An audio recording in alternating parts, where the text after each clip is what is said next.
Imagine surviving one of the most destructive events in human history, and then, just 3 days later, being caught in it again.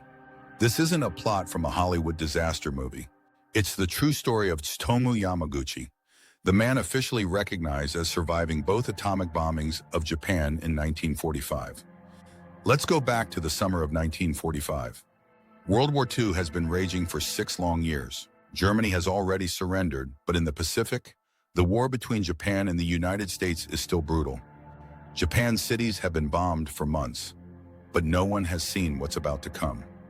Yamaguchi is 29 years old, working as a draftsman for Mitsubishi Heavy Industries.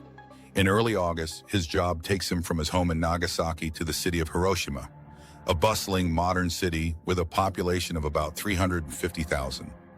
It's hot, humid, and tense.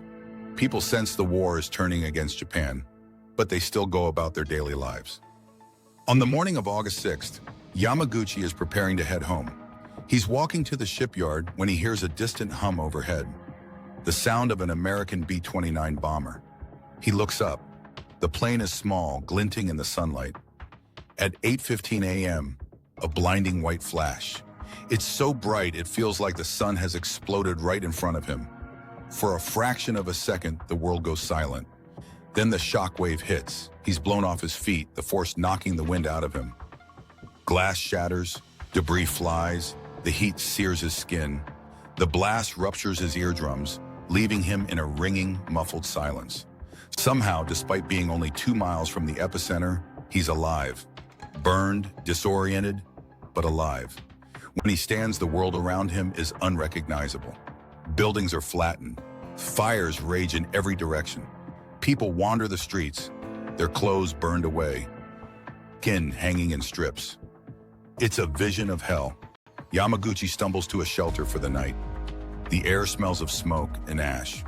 And something else, the metallic tang of blood and destruction. He barely sleeps. The next day, against all logic, he boards a train back to Nagasaki. His burns are bandaged, his hearing is gone in one ear, but he needs to get home to his family. The train ride takes hours through a scarred countryside. When he finally reaches Nagasaki, he tells his co-workers what he's just seen. They're stunned and skeptical. A single bomb couldn't destroy an entire city, could it? Before we go on, imagine this. You've just survived an atomic bomb. You've seen the worst thing imaginable. Would you even step outside again, let alone go to work? Drop your answer in the comments. I'm genuinely curious. It's now August 9th, 1945, just 3 days after Hiroshima. Yamaguchi is in a meeting at Mitsubishi, explaining the blinding flash, the searing heat, the instant devastation. He warns them, this isn't just a bigger bomb, it's a new kind of weapon. And then another flash.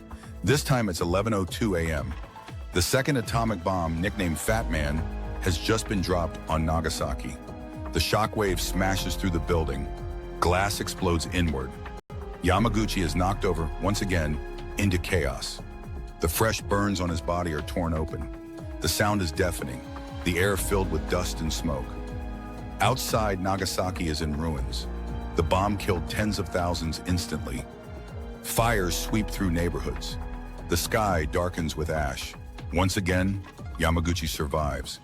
He finds his wife and child, alive but shaken, and together they take shelter in a nearby tunnel. For days, they survive on whatever food and water they can find, watching the city around them struggle to breathe again.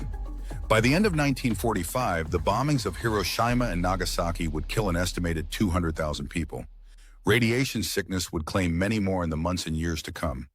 So how did Yamaguchi survive? Twice? Some say it was pure luck. In both cities, he was just far enough from the epicenter to avoid instant death, but close enough to be injured. Others credit his quick thinking, seeking shelter immediately after the blast, avoiding the worst of the fallout. But there's something else. Yamaguchi wasn't just lucky, he was resilient. He endured burns, deafness, and trauma, and still returned to work, still cared for his family, still lived on. In the years after the war, he rarely spoke about his experiences. Japan was rebuilding, and many survivors, or hibakusha, faced stigma and discrimination. But later in life, Yamaguchi began sharing his story publicly.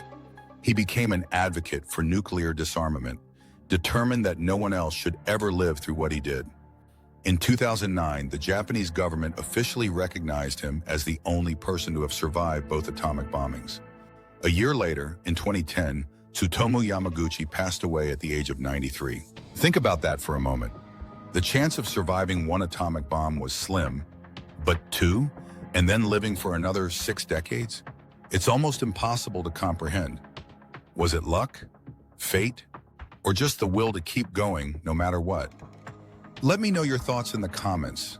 And if you love stories about history's most unbelievable moments, make sure to subscribe and check out my video on the Arctic village that disappeared overnight. It's another true story that'll leave you wondering, how is this even possible?